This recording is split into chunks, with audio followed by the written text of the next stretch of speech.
এবার আরজিকর কাণ্ডের প্রতিবাদে তৃণমূলের সাংসদ পদ ছাড়লেন জহর সরকার।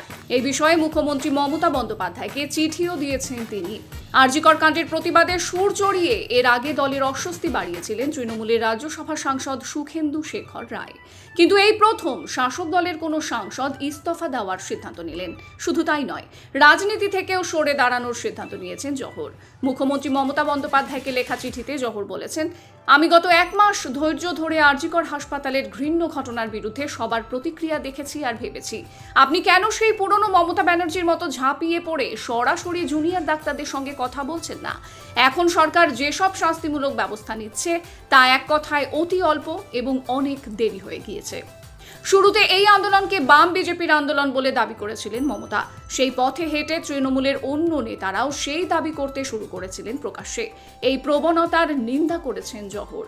তিনি লিখেছেন, আমার বিশ্বাস এই আন্দোলনে পথে নামা মানুষেরা অরাজনৈতিক এবং স্বতঃস্ফূর্তভাবে প্রতিবাদ করছেন। অতএব রাজনৈতিক তকমা লাগিয়ে এই আন্দোলনকে প্রতিরোধ করা সমীচীন হবে না। এরা কেউ রাজনীতি পছন্দ করেন না, শুধু এক বাক্যে বিচার ও শাস্তির দাবি তুলেছেন। বছর 2 আগে রাজ্যে নানা ক্ষেত্রে দুর্নীতির অভিযোগে যখন বিদ্ধ হচ্ছিল শাসক দল, সে সময়েও মুখ খুলেছিলেন জহর। এবারও দুর্নীতির অভিযোগের প্রসঙ্গ চিঠিতে টেনে এনেছেন তিনি। লিখেছেন, মাননীয়া মহোদয়া, বিশ্বাস করুন এই মুহূর্তে রাজ্যের সাধারণ মানুষের যে স্বতঃস্ফূর্ত আন্দোলন ও রাগের বহিঃপ্রকাশ আমরা সবাই দেখছি, এর মূল কারণ কতিপয় পছন্দের আমলা ও দুর্নীতিগ্রস্ত ব্যক্তিদের পেশি শক্তির আস্ফালন। আমার এত বছরের জীবনে এমন ক্ষোভ ও সরকারের প্রতি সম্পূর্ণ অনাস্থা আগে কখনো দেখিনি।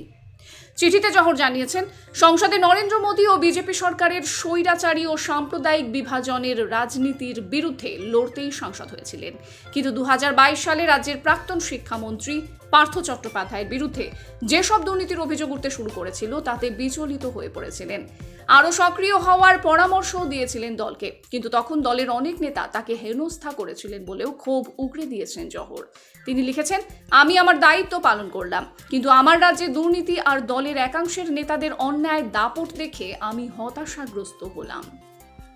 প্রসঙ্গত শিক্ষা দুর্নীতি মামলায় পার্থ এবং তার কিছুদিন পরেই গরু পাচার মামলায় অনুব্রত মণ্ডল গ্রেফতার হওয়ার পরেই দলের বিরুদ্ধে সরব হয়েছিলেন জহর। দলের একদিক পচে গিয়েছে বলেও মন্তব্য করেছিলেন তিনি।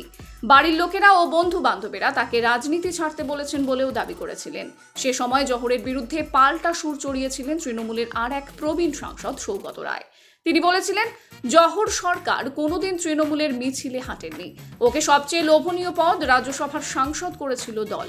তিনি কিনা দলের ভেতরে না বলে প্রকাশ্যে দল বিরোধী কথা বলে দিলেন। এটা খুবই লজ্জার কথা। ওর বিরুদ্ধে শৃঙ্খলা ভঙ্গের অভিযোগে ব্যবস্থা নেওয়া উচিত।